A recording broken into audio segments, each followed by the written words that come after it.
দর্শক, স্বাগত জানাচ্ছি মাল্টিমিডিয়া নিউজ পোর্টাল নিউজনাউ24.com এর বিশেষ আয়োজন কোন পথে জাতীয় পার্টি। আপনারা জানেন যে জাতীয় পার্টির 36তম প্রতিষ্ঠা বার্ষিকী ছিল গতকাল। এরপর থেকে বাংলাদেশের অন্যতম বৃহৎ এই রাজনৈতিক দলটি নিয়ে কিন্তু আবারও আলোচনা হচ্ছে সামাজিক যোগাযোগ মাধ্যম থেকে শুরু করে সব জায়গায়। এবং এই আলোচনার কেন্দ্রে আবারও যার কারণে উঠে আসা জাতীয় পার্টি, তাকেই আজকে আমরা অতিথি হিসাবে যুক্ত করেছি। আমার সঙ্গে রয়েছে এই মুহূর্তে বিদিশা সিদ্দিকী। আমরা একটু তাকে যুক্ত করার নেওয়ার চেষ্টা করব। বিদিশা সিদ্দিকী, আপনি নিশ্চয়ই আমাকে শুনতে পাচ্ছেন? জি, শুনতে পাচ্ছি। Thank you. জি, আমি একটু প্রথমেই জানতে চাবো যে যে বিষয়টি নিয়ে এখন সবচেয়ে বেশি সামাজিক যোগাযোগ মাধ্যমে আলোচনা হচ্ছে, আপনাকে রংপুরে প্রতিহত করা হবে এবং এর পরিপ্রেক্ষিতে দুটি বক্তব্য উঠে এসেছে, যে আপনার দুটি বক্তব্য যেটি জাতীয় পার্টিকে হেয় করেছে বলে মনে করছে রংপুরের জাতীয় পার্টির যে নেতাকর্মী রয়েছেন তারা। আপনি এই বিষয়টাকে, পুরো বিষয়টাকে কিভাবে দেখছেন? আপনি যে আজকে আমাকে ইনভাইট করার জন্য অনেক ধন্যবাদ আপনাকে।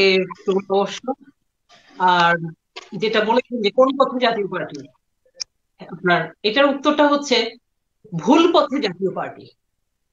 এবং এটা ভুল পথে জাতীয় পার্টিটা কিন্তু আমার কথা না, এটা হচ্ছে তৃণমূল জাতীয় পার্টির সমস্ত নেতা, সমস্ত জনগণ, মানুষ এবং মরহুম হোসেন মোহাম্মদ এরশাদকে যারা ভালোবাসতেন, প্রত্যেকের মুখে মুখে এখন এই একটাই কথা যে জাতীয় পার্টি এখন ভুল পথে চলছে।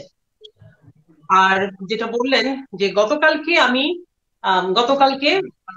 রংপুরে যাওয়ার কারণে আমাকে প্রতিহত করার হুমকি দেওয়া হয়েছে। ভাই, আমি আপনাদের মাধ্যমে বলতে চাই, আমি বিদিশা আমাকে হুমকি দিয়ে, ভয় দিয়ে তো না দিয়ে জাতীয় পার্টিটাকে সুসংগঠিত করব। আপনারা নিজেরাই না হলে যারা আমাকে এইসব হুমকি দিচ্ছেন, এই হুমকি তো আমি আজকে থেকে শুনছি না, বহুদিন ধরে শুনছি যে আমাকে জাতীয় পার্টিতে রংপুর আসতে দেওয়া হবে না, আমাকে প্রতিহত করা হবে। এটা তো আজকে নতুন শুনছি না, তারপরে তো আমি গতবার গেলাম। এখানে এখানে হচ্ছে এরশাদ সাহেব, আমার সন্তান এরিক এরশাদ, তার বাবা এখানে ঘুমিয়ে আছে। পল্লী নিবাস আমার সন্তান এরিক এরশাদের বাড়ি। আমার সন্তান যেখানে যাবে আমি তার সাথে যাব, এটাই স্বাভাবিক। এবং আমি আমি এরশাদ সাহেবের কবর জিয়ারত করে আমি কি ক্ষতিটা করলাম যে আমাকে ওখানে প্রতিহত, মানে আমাকে তারা আমাকে নিয়ে তাদের এত আতঙ্ক, আমাকে তারা এত ভয় পায়। তো অবভিয়াসলি তার মানে কি, জাতীয় পার্টিটা আসলে ভুল পথে যাচ্ছে। এটা নিয়ে আমি গতকালকে বলেছি যে জাতীয় পার্টিকে আমাকে, অবভিয়াসলি আমি আমি যেখানে যাই সেখানে মিডিয়ার কিছু মানুষজন আসেন, তারা শুনতে চান, আশার আলো তারা দেখেন। তো কালকেও তেমনি, কালকে যখন আমরা গিয়েছিলাম, সকালে আমরা গিয়েছিলাম হেলিকপ্টারে, এবং আমরা বিকেলবেলা আবার দুপুরেই আমরা চলে এসেছি। আমরা ওখানে থাকিনি, 2 ঘন্টা ছিলাম মাত্র। এবং যেয়ে দেখলাম যে প্রতিষ্ঠা বার্ষিকীতে এরশাদ সাহেবের কবরে একটা ফুলের পাপড়িও নেই সেখানে, না আছে একটা নেতা কর্মীর কোনো ওখানে আগমন। মানে স্বাভাবিক, এটা দেখে তো মানে আমি, মানে আমরা যারা এখানে, আমার সাথে যারা আমাদের ট্রাস্টি বোর্ডের, হোসেন মোহাম্মদ ট্রাস্টের চেয়ারম্যান কাজী মামুনুর রশিদ আমার সাথে ছিলেন, তারপরে হচ্ছে জাফর সিদ্দিকী সাহেব, নীলফামারী এক্স এমপি, উনি আমার সাথে ছিলেন, আর অনেকে ছিলেন। তো মানে আমরা একটু হতাশ হয়ে গেছি, আমরা কষ্ট পেয়েছি। এটা নিয়ে তো আমরা তো বলিনি কোনো কোনো খারাপ কথা, আলোচনা করিনি। আমাকে সাংবাদিকরা জিজ্ঞেস করেছেন, আমি তার পরিপ্রেক্ষিতে আমি বলেছি যে জাতীয় পার্টি, এরশাদ সাহেবের জাতীয় পার্টি এখন লাইফ সাপোর্ট। সো এটাকে এই জায়গা থেকে একটু একটা জিনিস একটু আপনার কাছে জানতে চাবো। এর আগের বারও যখন আমরা কথা বলছিলাম, আপনি বলেছিলেন যে সেভাবে সরাসরি রাজনীতিতে এখনই সম্পৃক্ত হওয়ার কোনো ইচ্ছে নেই। তবে কি আপনি এই এখন জাতীয় পার্টির রাজনীতিতে সরাসরি যুক্ত হতে চাচ্ছেন কিনা? আপনি যেভাবে বলছেন লাইফ সাপোর্টে, সেই লাইফ সাপোর্ট থেকে জাতীয় পার্টিকে আপনি বাঁচাতে চাচ্ছেন কিনা? লাইফ সাপোর্ট থেকে জাতীয় পার্টিটাকে যেন বাঁচানো হয়, এটা হচ্ছে তৃণমূল নেতা কর্মীদের ইচ্ছা। তাদের ইচ্ছা হচ্ছে যেন, আমি যেহেতু এখন এরিকের সাথে সাথে থাকি, আমি প্রেসিডেন্ট পার্টি এরিকের কাছে চলে এসেছি, আমি যাচ্ছি, আমার সন্তান যেখানে যাবে সেখানেই আমি যাবো, এটাই স্বাভাবিক। এবং সারা বাংলাদেশের যারা জাতীয় পার্টির অসংখ্য নেতা কর্মীরা তারা এখন আসছেন, প্রেসিডেন্ট পার্কে আসছেন, আমার সাথে প্রতিনিয়ত যোগাযোগ করছেন। তারা চাচ্ছে আমি যেন জাতীয় পার্টিটাকে নতুন করে সুসংগঠিত করি, এবং সুসংগঠিত করতে গেলে আমাকে সারা বাংলাদেশে আমাকে সফর করতে হবে। এই জন্যই আমি রংপুরে বলেছি যে হ্যাঁ, আমি টেকনাফ থেকে তেতুলিয়া, রূপসা থেকে সাতুলিয়া পর্যন্ত আমি দৌড়াবো। আমি সমস্ত জাতীয় পার্টির সমস্ত নেতাদের দাঁড়ে দাঁড়ে আমি যাব।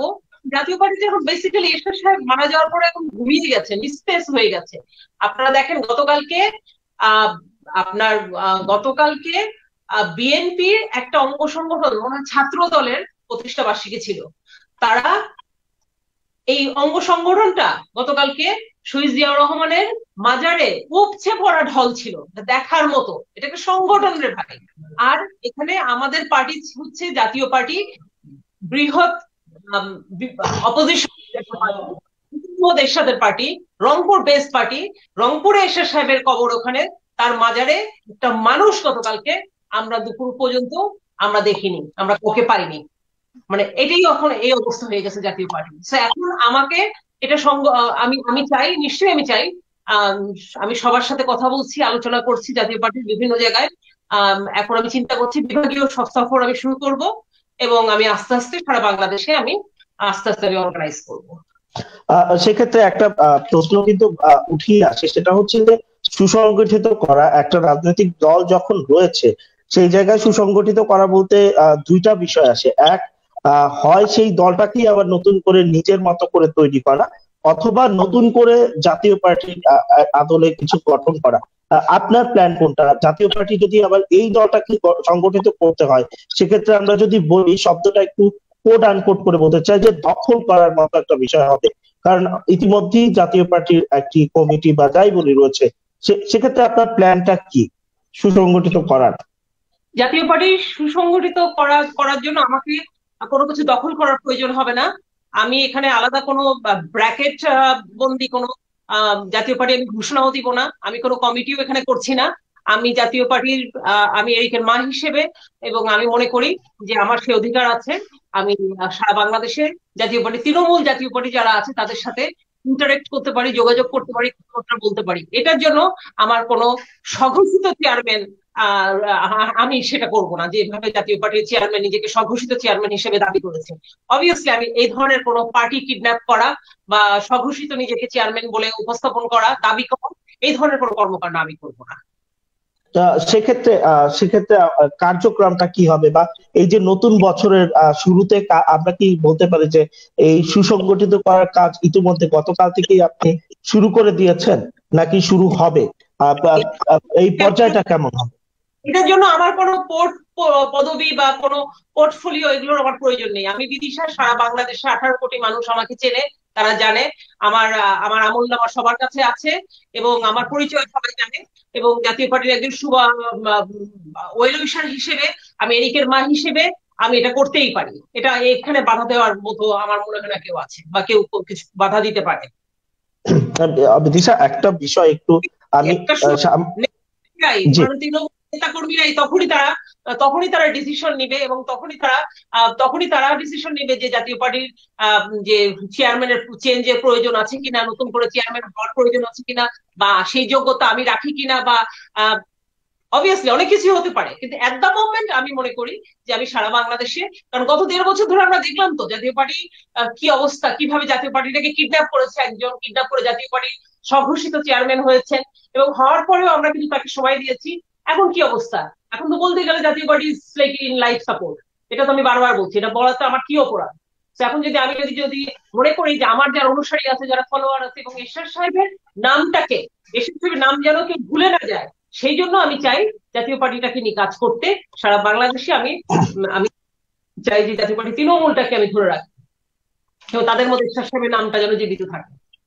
যে এই যে বিষয়টি বারবার সামাজিক যোগাযোগ মাধ্যম থেকে শুরু করে সব জায়গায় উঠে আসছে, যে আপনার এই ঘটনার পর গতকাল থেকে, এবং এর আগেও আমরা হয়তো এই প্রশ্নটা করেছিলাম আপনাকে এর আগের অনুষ্ঠানে, যে বলা হচ্ছে যে এরিককে আপনি নিজের কাছে নিয়ে জাতীয় পার্টিকে দখল করতে চাচ্ছেন, বা এই ধরনের সামাজিক যোগাযোগ মাধ্যমে কিন্তু বারবার এই ধরনের কথাগুলো উঠে এসেছে।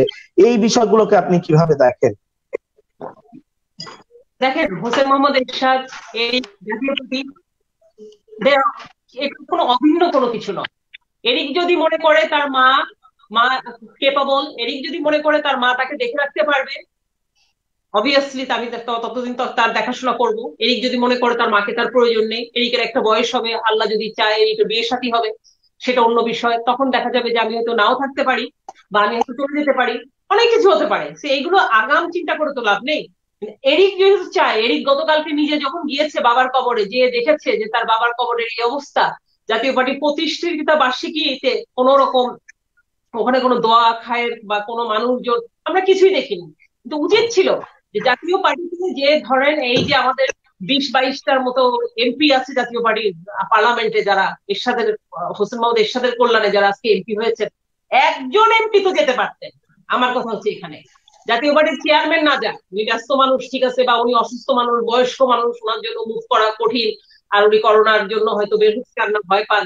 তো তারপরে মহাসচিব আছেন, আচ্ছা ধরলাম মহাসচিব অসুস্থ মানুষ, বয়স্ক মানুষ, অন্য যারা 20-22টা এমপি আছেন ভাই, তারা তো সবাই অসুস্থ না, তারা তো সবাই, একটা মানুষ তো তারা যেতে পারতেন, তারা কিন্তু কেউ যায়নি। সেখানে এরিক গিয়েছে, এরিকের মা গিয়েছে। এখানে এখানে এরিককে পুঁজি করে কিডন্যাপের কি আছে ভাই? আমি আমার ছেলেকে পুঁজি করবো, ছেলে তার মাকে পুঁজি করবে, মা তার সন্তানের সাথে থাকবে, এগুলো বলে তো লাভ নেই ভাই। এসব আচ্ছা, এগুলো পাবলিক বুঝে এখন। সেক্ষেত্রে এরিককে কি আমরা সরাসরি রাজনীতিতে দেখতে পাবো কিনা? এরিক সরাসরি রাজনীতিতে এরিকের আসার কোনো সম্ভাবনা রয়েছে কিনা, তার দেখুন, মার কাছে যদি আমরা জানতে চাই। এরিক যথেষ্ট ম্যাচিওর। এরিক গত গত 2 দিন ধরে আমাদের প্রেসিডেন্ট পার্টি যে প্রোগ্রাম গুলো হয়েছে আপনারা জানেন, এরশাদ সাহেবের প্রতিষ্ঠা 36তম প্রতিষ্ঠা বার্ষিকী হিসেবে, জাতীয় পার্টি 36তম প্রতিষ্ঠা বার্ষিকী উপলক্ষে আমরা প্রেসিডেন্ট পার্টি, আমরা হোসেন মোহাম্মদ ট্রাস্টের পক্ষ থেকে এই যে প্রোগ্রাম গুলো ডেকেছে, এখানে আলোচনা সভা হয়েছে, কেক কাটা হয়েছে, রাত 12টার সময় কেক কাটা হয়েছে। জাতীয় পার্টির আহ যে প্রাণ, যে পুরনো যে আপনার নেতারা, যেমন অধ্যাপক দেলোয়ার সাহেব, উনি রাত 12টার সময় এসে এরিকের হাত ধরে উনি কেক কেটে গেছেন। হ্যাঁ, তারপরে আমাদের আলোচনা সভা হয়েছে, অনুষ্ঠান, সবগুলো অনুষ্ঠানে কিন্তু এরিক পার্টিসিপেট করেছে। এবং এই খুব ঠান্ডা মাথায় খুব ডিল করে, মানুষজনের সাথে মিশে। এবং সে জাতীয় পার্টির আমি দেখেছি তো, যে লিডার গুলো আসেন, মানুষ নেতা কর্মীরা আসেন, এই প্রত্যেককে এরিক কিন্তু সম্মান করে কথা বলে, এবং প্রত্যেকটা মানুষের সাথে কিন্তু এরিক খুব ভালোভাবে ইন্টারেক্ট করছে। আর এখন যদি আর এরিক কথা বলতে পারে সুন্দর করে গুছিয়ে, এবং রংপুরে যে সে মিডিয়ার সাথে কথা বলেছে, এবং এগুলো শিখিয়ে দেওয়া লাগে না। এখানে গতকালকে ধরেন প্রায় 14-15টা টেলিভিশন ছিল, তো সবাই দেখেছে। ওখানে তো ওখান থেকে আমি পাশে থেকে বসে বসে কোনো কথা ওকে বলে দিই না যে এটা বলো ওইটা বলো, সে নিজে তার মতো করে সে বলেছে। সে দুঃখ পেয়েছে তার বাবার এখানে এই অবস্থা দেখে, সে নিজে চলে এসেছে এখানে।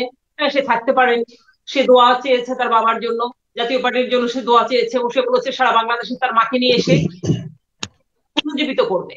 তো এরিক যদি মনে করে সে জাতীয় পার্টি আহ করবে, আমি মনে করি সে অধিকার তার আছে। এটা জি, এটা ইচ্ছা। জি। সেক্ষেত্রে আর একটা প্রশ্ন একটু চলেই আসে, এরশাদ ট্রাস্ট এবং জাতীয় পার্টি কি সরাসরি একটা বিরোধে জড়িয়ে যাচ্ছে কিনা? কারণ এরশাদ ট্রাস্ট এবং জাতীয় পার্টি কিন্তু দুটো আলাদা আলাদা সত্তা ছিল আমাদের কাছে এতদিন, এমনটা মনে হচ্ছে।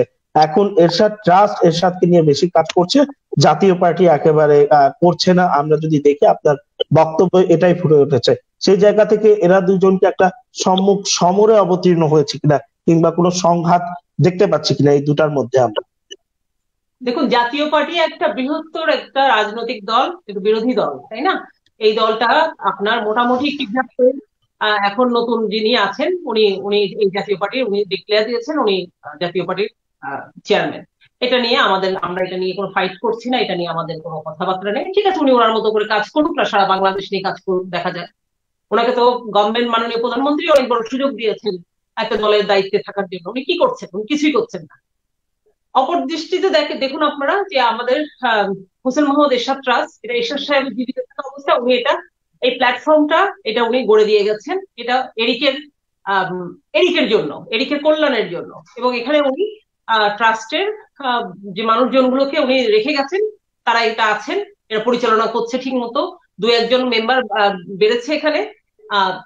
আর হচ্ছে যাদেরকে জাতীয় পার্টিতে কয়েকজন এর মধ্যে প্রেসিডিয়াম ছিলেন, যাদেরকে জাতীয় পার্টির চেয়ারম্যান তার ব্যক্তি রোশানলে তাদেরকে উনি বের করে দিয়েছেন, যে তারা কেন এরিককে সাহায্য করছে, এরিককে কেন দেখাশোনা করছে, বা এরিকের ট্রাস্টে কেন আছে। যেমন কাজী মামুনুর রশিদ, সবাই জানে, হ্যাঁ, কাজী মামুনুর সাহেব এখন উনি জাতীয় পার্টির প্রেসিডিয়াম মেম্বার ছিলেন, এরশাদ সাহেবের খুব প্রিয় মানুষ, কাছের মানুষ ছিলেন, একসময় এরশাদ সাহেব পলিটিক্যাল অ্যাডভাইজার হিসেবেও কাজ করেছেন। উনি যেমন এখন এরিকের ট্রাস্টের উনি চেয়ারম্যান। তো এখন এই মানুষগুলো তারা তো ভাই রাজনীতি করা মানুষ, তাই না? তো তারা যদি মনে করেন যে হ্যাঁ আমরা অ্যাটলিস্ট জাতীয় পার্টির যে নেতা কর্মীগুলো যে প্রেসিডেন্ট পার্কে আসে, এরিকের কাছে এখন তারা আসা শুরু করেছেন, হ্যাঁ তাদেরকে নিয়ে যদি আমরা আলোচনা সভা করি, আমরা যদি শীতের মধ্যে মানুষকে আমরা তাদের এলাকায় কম্বল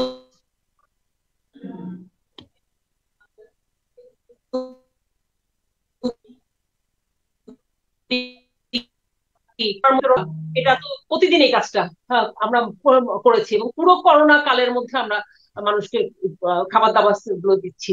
এটা তো আমরা জাতীয় পার্টি থেকে দিচ্ছি না, বা এটা ট্রাস্টের মাধ্যমে দিচ্ছি। তো ট্রাস্টের মাধ্যমে, ট্রাস্ট একটা ছোট্ট একটা প্ল্যাটফর্ম, সেই প্ল্যাটফর্মটা যদি এখন বড় হয়ে যায়, সেই প্ল্যাটফর্মটা যদি অ্যাক্টিভ হয়ে যায়, সেই প্ল্যাটফর্ম থেকে যদি আমরা মানুষের কাছে যাওয়ার যেতে পারি, ওয়াই নট? আমাদের মেন অবজেক্ট কি? আমরা মানুষের কাজ করতে চাই। যেমন আমার সাথে আমার বিদিশা ফাউন্ডেশন আছে, বিদিশা ফাউন্ডেশনের মাধ্যমে কিন্তু আমি আত্মমানবতার সেবায় দুস্থ মানুষদের, অসহায় মানুষদের জন্য সবসময় কাজ করে যাচ্ছি। এরিক যদি এখন তার মার পাশাপাশি থেকে যদি সে ট্রাস্টের মাধ্যমে, ট্রাস্টে তো বলাই আছে যে একটা অ্যামাউন্ট তারা এরিককে ডোনেট করতে হবে এবং মানুষের, জনগণের কল্যাণে এই কাজটা করতে হবে। এরিক যদি এটা করে, এটা নিয়ে যদি বেঁচে থাকে, তার বাবার যদি স্বপ্ন বা আদর্শ এটা যদি ঠিক মতো দেখাশোনা করতে পারে, এরিক তো একটা স্পেশাল শিশু, তাই না? একটা প্রতিবন্ধী বাচ্চা যদি এটা রান করতে পারে, সেই প্রতিবন্ধী বাচ্চাটা যদি একদিন দেখা, আমি আমি একটু অবাক হবো না যদি একদিন সে জাতীয় পার্টির দায়িত্ব যদি যদি নেয়। কারণ এখন যারা জাতীয় পার্টি যারা করছে, যারা চালাচ্ছে, আর তাদের থেকে আমার প্রতিবন্ধী শিশু তার ট্রাস্টটা খুব ভালোভাবেই দেখাশোনা করতে পারছে বলে আমি মনে করি। যে সেক্ষেত্রে আর একটা বিষয়, স্বঘোষিত চেয়ারম্যান জিএম কাদেরকে অপসারণে আপনি তৃণমূলে কোনো কর্মসূচি দিবেন কিনা? আপনি কিন্তু ইতিমধ্যেই তার বিপক্ষে দাঁড়িয়ে গিয়েছেন এক প্রকার, সেটা আমরা বলতেই পারি।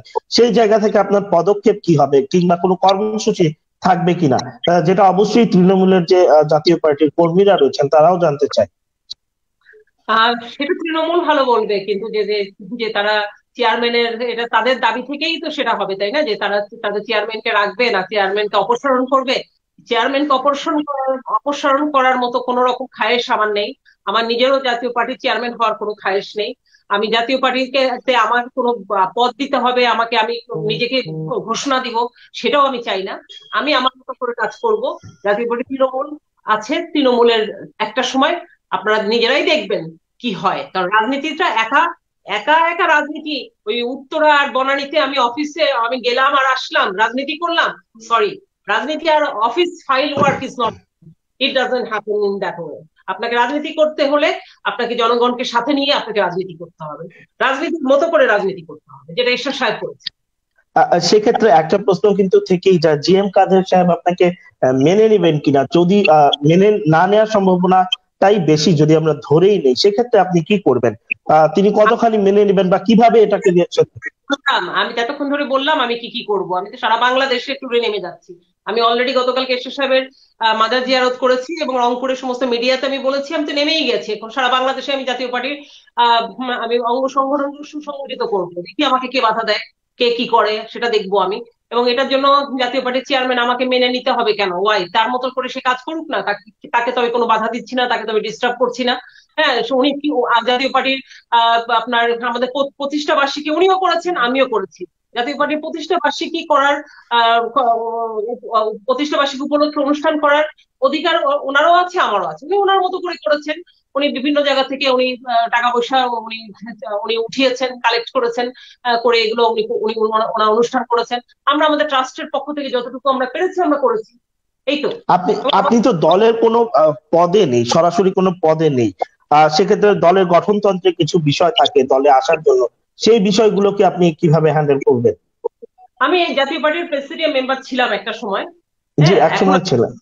হ্যাঁ, অবভিয়াসলি এখন আমাকে তারা থ্রেট মনে করে দেখে, তারা চায় না যে আমি যেন জাতীয় পার্টিতে, তারা অবভিয়াসলি তারা আমাকে আনবে না, কারণ আমাকে আমার নাম শুনলেই তাদের এখন জ্বর চলে আসে, যেটা দেখছি আমি।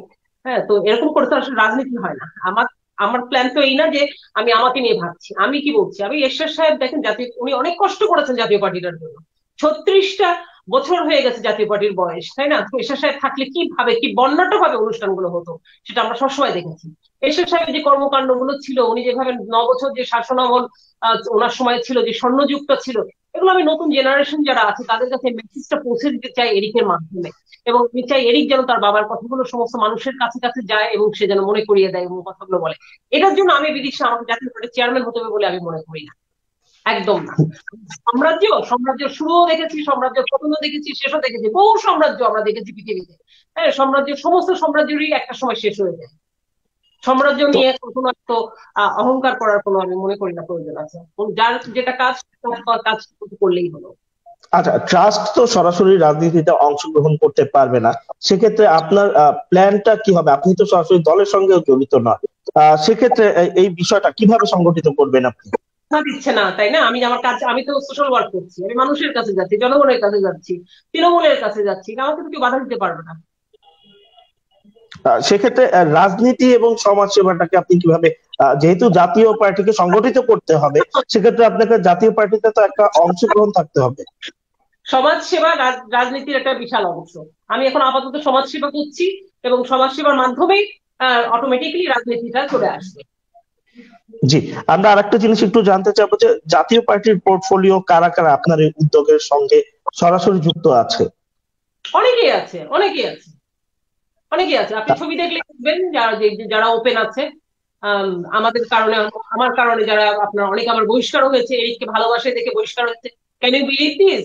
এরিকের নিজের চাচা জাতীয় পার্টির এই নেতাগুলোকে আপনার বহিষ্কার করেছে, কারণ হচ্ছে তার ভাতিজাকে, হোসেন মোহাম্মদ এরশাদের আদরের সন্তানকে, এই প্রতিবন্ধী শিশুটাকে তারা আদর করেছে, ভালোবেসেছে, দেখাশোনা করেছে এবং তার মার সাথে তার সন্তানকে মিলিয়ে দিয়েছে। এই অপরাধে জাতীয় পার্টির প্রেসিডিয়াম থেকে তাদেরকে বহিষ্কার করা হচ্ছে। একটা চাচা যদি তার ভাতিজাকে, একটা প্রতিবন্ধী ভাতিজাকে যদি না দেখে রাখতে পারে, সেই চাচা কেমন করে জাতীয় পার্টিকে দেখে রাখবে? দল কিভাবে সে চালাবে? আমরা জানি যে আপনি মানচিত্র নামে একটা অফিস করে আন্তর্জাতিক সংযোগ বাড়িয়েছেন, এটা কি আবার শুরু করার কোনো প্ল্যান রয়েছে কিনা আপনার? না, মানচিত্র তো ইজ গন। তখন হচ্ছে বিএনপির সময় তখন মানচিত্রটা খুবই পপুলার ছিল, মানচিত্র দিয়ে হোল বাংলাদেশটাকে আমি ডিজিটালাইজ করে ফেলেছিলাম। তখন যেহেতু আমার একটা পলিটিক্যাল পোর্টফোলিও ছিল, জাতীয় পার্টির প্রেসিডেন্ট ছিল, জাতীয় মহিলা পার্টির দায়িত্বে ছিলাম, হোসেন মোহাম্মদ এরশাদ সাহেবের ফরেন সাইড আমি দেখাশোনা করতাম, তার পলিটিক্যাল অ্যাডভাইজার, অনেকগুলো পদ পদবি তখন আমার ছিল। সো অটোমেটিক্যালি তখন তখন জাতীয় পার্টির চেয়ারম্যান সাহেব মনে করছিলেন যে আমার একটা আলাদা একটা, আমার প্ল্যান অনুযায়ী একটা অফিস বা একটা একটা সেল থাকা উচিত, এবং সেই আদলে আমি একটা এটা বানিয়েছিলাম। এটা একটা সময় তখন এটা হুমকির মুখে দাঁড়ায় আর কি, তখন সেই গভর্নমেন্টের সময়। তো এনিওয়ে, ওরকম কোনো চিন্তা ভাবনা গভর্নমেন্টের বিরুদ্ধে একটা সেল গঠন করব বা গভর্নমেন্টের বিরুদ্ধে আমি বিদিশা কোনো কিছু করব না, এই ধরনের চিন্তা ভাবনা আমি করি। এক্ষেত্রে আরেকটা প্রশ্ন, যেহেতু এখন আপনি সরাসরি রাজনীতিতে আমরা যদি বলি, একেবারে সরাসরি এখন জড়িয়ে গেলেন, যেহেতু জাতীয় পার্টিকে আপনি আবার নতুন করে সুসংগঠিত করার কথা বলছেন, সে জায়গা থেকে একটা প্রশ্ন কিন্তু থেকেই যাচ্ছে, রংপুর নাকি বাগেরহাট, কোথা থেকে নির্বাচনে করবেন আপনি? Thank you very much, that's very very very legal question actually.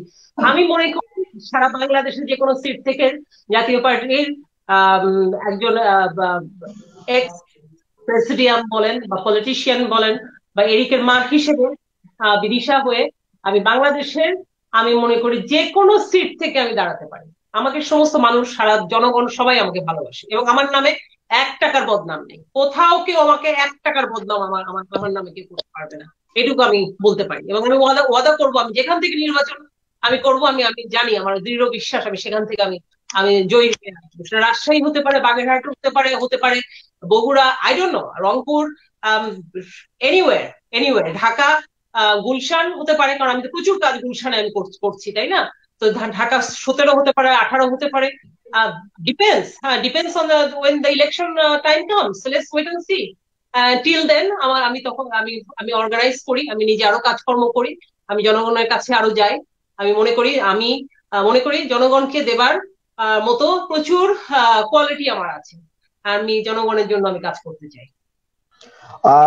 দলের যে এই রকম একটা পরিস্থিতি, এই মুহূর্তে পুরো বিষয়গুলো নিয়ে রওশন এরশাদের সঙ্গে আপনার কথা হয়েছে কিনা, কিংবা তিনি কি ধরনের প্রতিক্রিয়া দেখিয়েছেন বা যোগাযোগটা কেমন এখন, এই বিষয়টা কিন্তু সবার জানার প্রচুর আগ্রহ, এইটা একটু জানতে চাবো। ম্যাডাম রওশন এরশাদকে আমি সবসময় আমি শ্রদ্ধা করি, সম্মান করি। Same same it goes the other way as well. আমাদের কথা হয় সন্তান নিয়ে, ব্যাস, এর বাইরে কিছু না। আমাদের সম্পর্ক খারাপ না। ওনারও সন্তান আছে, আমারও সন্তান আছে। ওনার সন্তানের সাথে আমার এগুলো আমি হাই হ্যালো করি, আমি জিজ্ঞেস করি কেমন আছে, ভালো আছে।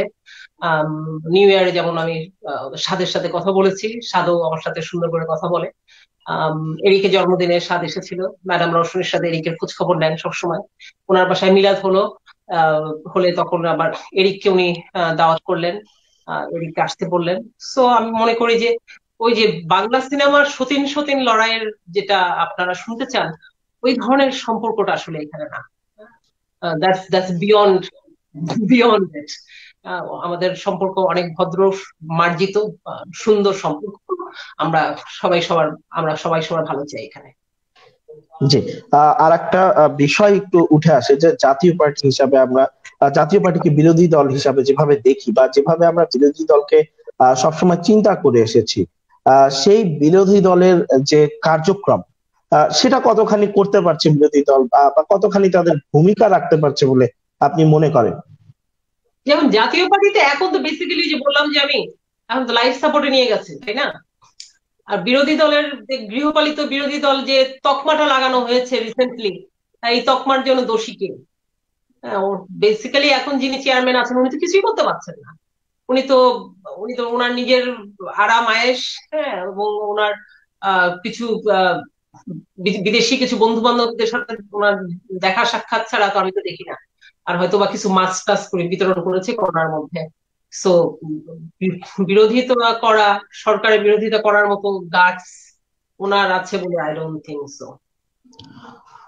সর্বশেষ আমি যে বিষয়টা জানতে চাবো, যে যে বিষয়টা খুব বেশি আলোচনায় হয়, যে জাতীয় পার্টি কি পরিবারতান্ত্রিকতায় বেশি বিশ্বাস করে কিনা, এই একটা প্রশ্ন চলে আসে।